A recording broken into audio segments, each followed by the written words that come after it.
Yeah. Money never sleeps, pal. Money, money, must be funny in the richest girl. Uh-huh. Oh, the richest girl, if I had a little money. Il faut bien admettre en effet que quelques petits excès ont été commis. D'ailleurs, à propos de marge, je trouve un peu baroque de vous prêter à 8% du pognon que vous faites travailler à 20. Money. Ils avaient le droit de faire ça? Le droit. Money. Avec moi, vous êtes sûr de revoir votre argent. I want you to deal with your problems by becoming rich.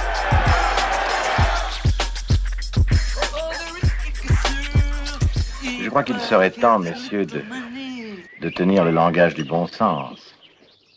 Prenez place va, en tout cas si vous le voulez, enfin prendre place sur les places des villages et des villes en France cet été. Cette forme de Prenez place, la singularité, c'est qu'évidemment, vous, le public et les citoyens, vous allez pouvoir vraiment en faire partie et la construire avec nous parce que ce Prenez place-là, c'est vraiment une invitation. C'est une invitation à vous tous à venir participer au débat. Je vais revenir un petit peu sur l'historique rapidement, hein, parce que ça fait quand même maintenant plus d'un an que l'expérience Prenez place a commencé. Et moi, je dirais pour les gens qui vont découvrir, qui arrivent maintenant sur Prenez place, j'aurais trois choses à dire. La première chose, c'est que Prenez place, c'est vraiment une idée. C'est une idée centrale. C'est de remettre la question de la monnaie sur la place publique, c'est-à-dire permettre aux gens de porter leur attention sur la vraie nature de l'argent, sur la vraie nature du système monétaire tel qu'il est aujourd'hui et sur la place complètement disproportionnée que l'argent a pris dans nos vies en fait. Donc c'est vraiment mettre les projecteurs sur cette réalité-là. Ça, c'est l'idée de fond de Prenez place. Le deuxième point, c'est que ça a permis de rassembler des gens qui sont d'horizons tout à fait différents pour se mettre à réfléchir à plusieurs. Et donc ça va de citoyens comme moi à des gens qui sont tout à fait compétents ou experts dans leur domaine, économistes, universitaires, en passant par tout un panel de personnes, de personnalités qui sont déjà dans des expérimentations d'alternatives monétaires. Ça a donné des échanges qui ont souvent été très très riches. Donc ça a pris la forme de débats sur la chaîne YouTube, mais aussi de duos, où il y a aussi des retours d'expérience sur justement ces expérimentations qui sont déjà en cours dans différents endroits sous différentes formes. Et puis, toute cette série de propositions où là, un certain nombre d'entre nous se sont permis de se projeter sur l'avenir pour essayer d'imaginer un petit peu les systèmes monétaires de demain pour ce monde qu'on attend tous. Une fois que le système actuel va finir de s'effondrer, je parle du système monétaire. Ce qui nous attend maintenant dans l'expérience Prenez place, c'est la rencontre directe des gens entre eux. C'est ce qu'on a expérimenté une première fois à Paris-Saclay, le 14 avril, et c'est ce qu'on s'apprête à faire avec une première caravane cet été, avec un certain nombre de destinations qui sont déjà définies, où les gens vont pouvoir, les citoyens vont pouvoir venir discuter, échanger directement sur ces questions de fond, sur toutes ces alternatives, tout ce foisonnement qui est en train de se produire en fait, mais qui n'est pas encore très visible. J'ai participé à plusieurs débats Prenez place, qui étaient des débats en quelque sorte virtuels, puisqu'on ne connaissait pas les personnes physiquement, on ne se voyait pas, on ne pouvait pas se serrer la main par exemple ou se faire la bise. Et donc moi, ce qui m'a d'abord frappé dans cette expérience que nous avons menée ensemble le 14 avril, c'est déjà de voir les gens, de voir leur corporalité, leur corps physique, et puis d'entendre leur voix sans écran, sans micro, sans intermédiaire. Après, la deuxième chose qui m'a frappé, c'est encore une fois la mise en matérialité de quelque chose qui est très abstrait et que les spécialistes appellent la blockchain, qui est au cœur des crypto-monnaies. Moi, je l'ai vécu dans le sens visuel du terme, c'est-à-dire qu'on voyait des câbles partout posés au sol, et pour moi, ça représentait en quelque sorte un peu la mise en réseau qui existe aussi au sein des crypto-monnaies par la blockchain, avec des micros qui étaient là, qui étaient prêts à recevoir notre voix. Ensuite, aussi l'occupation de l'espace, y compris avec le son aussi, parce que dès lors qu'on se mettait à parler dans un micro, le son sortait d'une manière inattendue de différents endroits. Ensuite, la connexion qu'il y avait avec des inconnus participatifs. Alors certains étaient connus, puisque c'était des gens avec qui on avait déjà débattu dans Prenez Place, et puis d'autres dans le public qui étaient complètement inconnus et qui néanmoins se sont mis à participer avec nous. Et puis peut-être même créatifs, parce qu'il y avait même aussi la place pour un chanteur, et on a même eu droit à une mise en chant de certains éléments qui étaient évoqués. Donc voilà, donc pour moi, ça a été une grande révélation en quelque sorte. Ça a été une sorte de continuité logique du mouvement qui avait été initié par Emmanuel et Samuel il y a quelques mois maintenant, quelques années. J'ai participé à quelques débats aussi dans Prenez Place virtuel. J'avoue que c'est assez troublant parce que les débats virtuels, c'est moins ouvert à la participation de tout le monde. Et quand on a fait la première rencontre le 14 à Paris-Saclay, là, c'était étrange parce que on ouvrait le champ à tout le monde et tout le monde pouvait se saisir d'un micro. On a commencé en lançant des mots, des notions, mais en invitant un peu n'importe qui à saisir n'importe quoi ou d'un micro pour poser des questions, parler d'un truc. Alors il y a des gens qui ont parlé de jeux vidéo, de la monnaie dans les jeux vidéo, et est-ce que c'est une vraie monnaie? Moi j'ai trouvé ça super exaltant. Ça me fait un peu penser à ce que j'avais bien aimé au tout début de Nuit debout. Cette espèce de mise en scène de la prise de parole et à quel point ça peut aider certaines personnes des fois de prendre la parole, d'avoir un espace sur lequel on peut prendre la parole. J'espère que ça pourra inciter plein de gens à se saisir de la question monétaire et l'idée de faire ça sur des places de ville et de village, des places de marché. Il y a vraiment là moyen de vraiment permettre à plein de gens de se dire ok, là c'est un moment où on a le droit de parler monnaie. Là. C'est vachement important et intéressant que ça se décale dans le réel. Je trouve que ça donne une dimension bien plus grande. Ça m'a beaucoup plu. Je savais pas trop à quoi m'attendre et ça m'a vraiment beaucoup plu. Et puis il y a vraiment un espace aussi de création artistique en fait. C'est-à-dire qu'on pourra très bien imaginer quand on parle dans un micro, le son sorte à l'autre bout, que ça bouge, que ça change. Et déjà, il y a déjà eu des réactions que j'aimais bien. Quelqu'un qui prend le micro, donc en fait on l'entend parler à droite, mais en même temps le son sort à gauche. Et j'ai vu des gens un peu perdus des fois qui étaient là, merde, ça vient d'où? Et il y a un côté cool, je prends la parole mais je me mets pas sur scène. Il va falloir qu'on fasse un bon résumé, un bon compte rendu et que du coup les bonnes idées remontent un peu tout et qu'à la fin on se dise ok, sur tous les gens qui en ont parlé, il est ressorti ça comme idée, et là on va avancer. Comme tu le dis très très bien, c'est cette idée-là, Prenez Place. C'est que la question monétaire, vous puissiez tous, que nous puissions tous nous l'approprier, vraiment. Évidemment, le porter sur les places, c'est ce que ça dit en fait, sur les places publiques. L'Agora, notamment à Athènes, était la place du marché, la place des échanges. La place du marché, c'est la place de la monnaie. Camilou, comment tu imagines ton travail de danseur dans ce Prenez Place? La première des choses, c'est de prendre du recul, observer le début du débat et avant de me lancer dedans. Donc, j'observe, j'essaie de comprendre les choses, l'ambiance, tout ça. Je m'inspirerai des mouvements, des gestes que les gens font, de leur posture, des mots, des phrases, comment est-ce que les gens aussi circulent dans l'espace. J'essaierai de trouver ma place, chanter, prendre les mots, les répéter les mouvements que les gens font, en ayant conscience que ça doit être tissé, le débat et la danse, ça doit être tissé, donc pas un moment pour la danse ou un moment pour le débat, non. Le débat se mélange, se tisse avec d'autres formes de délibération, comme la danse ou le chant. Tout se tisse dans la même temporalité, dans le même espace. Pour Camilou et pour Bertrand, leur matière première, c'est le débat.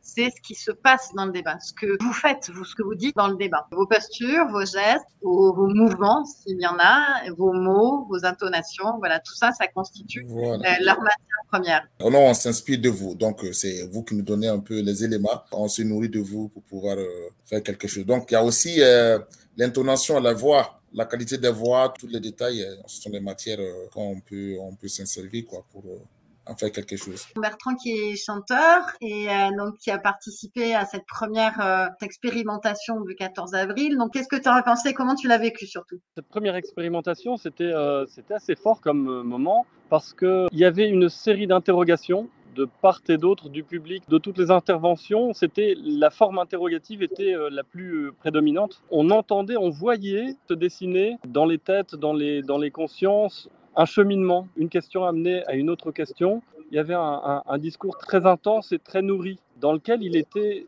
assez difficile d'intervenir de manière brutale. C'est-à-dire qu'il y avait une telle délicatesse et une telle beauté dans ces échanges qui était hors de question de casser quoi que ce soit, parce que chacun cheminait et on sentait que même dans les silences, il y avait une grande profondeur. Ce n'était pas un silence vide, c'était un silence vraiment habité, un questionnement pour chacun, de découverte de ce qui venait d'être dit. C'était un vrai partage, un réel partage, très humain pour moi. très très humain. Donc voilà un peu comment j'ai ressenti ma présence au milieu de ce débat citoyen, une ouverture vers une parole complètement libre, et cette parole libre, elle s'est traduite en interrogative. C'est très intéressant de voir qu'on peut partir de la question pour avancer. Une forme interrogative qui est vraiment, vraiment présente quasiment tout le temps et qui, comme tu le dis, fait cheminer la pensée. Et on voit en fait dans les corps aussi ce cheminement de pensée, dans les silences, dans les postures, voilà. Comme si on voyait la pensée en action. Comme tu l'as dit, c'est très beau, c'est assez fragile aussi. C'est très singulier en fait. C'est en tout cas un beau travail vers la curiosité. Le chant comme écho de certaines phrases qui viennent d'être dites, comme résonance. Comme quelque chose qui se répète, qui va faire circuler justement une parole, la faire circuler dans l'espace. À la fois dans un débat lui-même et aussi à travers l'ensemble des débats. Ça, c'est aussi le travail de Camilo et de Bertrand, de rendre saillant, qui va être récurrent de débat en débat. Donc, ça créera, on imagine, des refrains, des sortes de petites chansons, de ritournelles. C'est aussi le refrain qui crée le récit collectif. Pour revenir sur l'expérience de Saclay, moi, je dirais que ce que j'ai énormément apprécié, c'est finalement la partie très spontanée des échanges. Et j'ai bien vu qu'il y a un certain nombre de gens qui ont pris la parole, qui auraient certainement pas osé la prendre dans un contexte de débat plus classique. Là, vraiment, les gens ont pu s'approprier les différents... donc, il y avait à la fois des micros et à la fois des... Comment tu appelles ça, Emmanuel? Des porte-voix. Des porte-voix, voilà, absolument. En observant l'auditoire, j'ai été impressionné par la concentration qu'il y a eu pendant toute la durée de l'échange, parce que c'était plein de surprises et ça a vraiment capté l'attention des gens. J'ai senti des gens tout à fait heureux d'avoir participé à cette expérience à la fin. Pour le contenu des débats, là, il y a quelque chose de tout à fait nouveau. Ça ne ressemble plus du tout au débat qu'on faisait d'ailleurs en visio, mais même au débat dont on a l'habitude classiquement, parce que là, on s'autorise beaucoup plus de choses avec la formule que tu as trouvée. Vraiment, ça donne envie. Pour un sujet aussi qui fait aussi peur que la monnaie, c'est vraiment quelque chose qu'on voit autour de nous. Dès qu'on aborde ces sujets, les gens, oh là là, mettent les yeux au ciel ou disent, oh, moi, de toute façon, je comprends pas bien. Le moyen que tu nous proposes, c'est un moyen vraiment de permettre aux gens de s'exprimer et d'échanger sur un thème quand même assez difficile de façon parfaitement abordable. C'est très démocratique, cette façon de faire. Voilà. Donc, allons-y. Je crois qu'on est prêt là, après une bonne année de tour de chauffe. Et ça nous donne vraiment envie de participer au prochain. Et je dirais ici que le prochain va se passer en région parisienne. Je ne sais pas si tu vas l'annoncer, mais c'est à Montreuil, le 11 juin. Le samedi 11 juin, sur la place du marché de la Croix de Chavaux à Montreuil. Alors, j'en profite aussi pour vous dire que Prenez Place, il y aura effectivement ce dont on vient de parler, c'est-à-dire nous, on appelle ça des performances débats, parce que ça tisse justement ces deux dimensions, artistique et débat citoyen. Et il y aura aussi des ateliers, donc des ateliers de création monétaire avec vous, à chaque endroit, dans chaque ville. On va essayer que se tiennent aussi des ateliers qui, en général, se tiendront donc avant la performance, probablement dans l'après-midi ou en fin d'après-midi. On vous dira ça à Montreuil, à confirmer, mais ça devrait être de 14h à 16h. Ce sera les deux temps. C'est vraiment l'idée de faire du débat citoyen un objet, un acte artistique.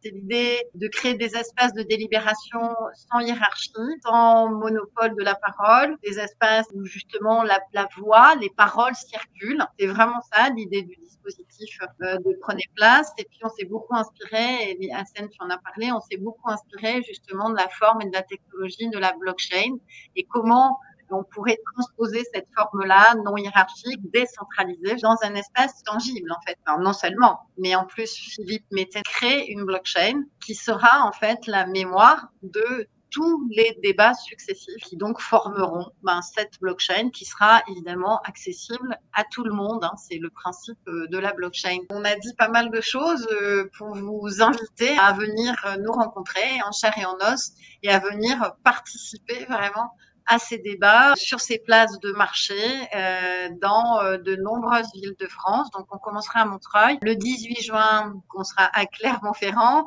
Le 9 juillet à Aubusson. Le 13 et le 15 juillet à Avignon. le 16 juillet à Aix-en-Provence, le 17 août à Saint-Hippolyte-du-Fort, et plein de choses entre les deux. Et puis, je termine par une petite chose, c'est que du coup, cette forme tangible, c'est aussi l'occasion d'un cas concret. Comment, justement, on trouve de la monnaie pour donner du sang à cette tournée, hein. Dans les espaces tangibles, évidemment, on va avoir besoin de monnaie. C'est la différence aussi avec les espaces virtuels. Évidemment, ça nous semblait tout à fait incohérent de financer cette tournée par des subventions ou par des fonds privés. Donc, du coup, évidemment, pour nous, c'était très cohérent que ça soit un financement citoyen. Enfin, ça pouvait pas être autre chose, qui soit 100% citoyen, sans intermédiaire et donc forcément complètement libre. On va avoir besoin un peu de vous et j'ajouterais que depuis le début de Prenez Place, depuis février 2021, on a tous œuvré, travaillé et contribué gratuitement. Mais là, effectivement, cette nouvelle forme appelle la monnaie et pour faire circuler les choses. Je voudrais ajouter, pour ceux qui voudraient payer en autre monnaie que l'euro, vous pouvez aussi donc payer en monnaie libre June, pour ceux qui le veulent, et ceux qui préfèrent payer avec une monnaie qu'ils créent eux-mêmes, par exemple. Et je crois aussi, Emmanuel, si je ne me trompe pas, il y a aussi une adresse pour payer en Bitcoin. C'est fondamental, c'est essentiel de pouvoir contribuer dans d'autres monnaies. L'idée, c'est quand même d'être cohérent depuis le début. Depuis le début, on parle d'alternatives monétaires. Si le financement de la tournée ne se faisait qu'en monnaie fiat, en euros, ça n'aurait aucun sens.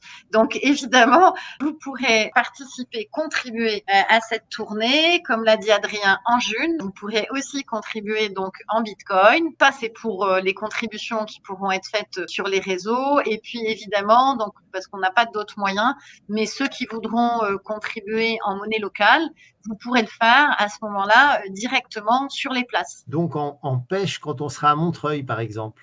Exactement. Merci vraiment à tous. Et puis, moi, j'aurais vraiment grand plaisir à vous rencontrer enfin en chair et en os. Et encore une fois, Prenez Place, c'est une invitation à prendre place, que ces questions monétaires prennent place sur les places publiques avec vous, bien sûr. Donc, merci à tous et à très, très vite. Merci.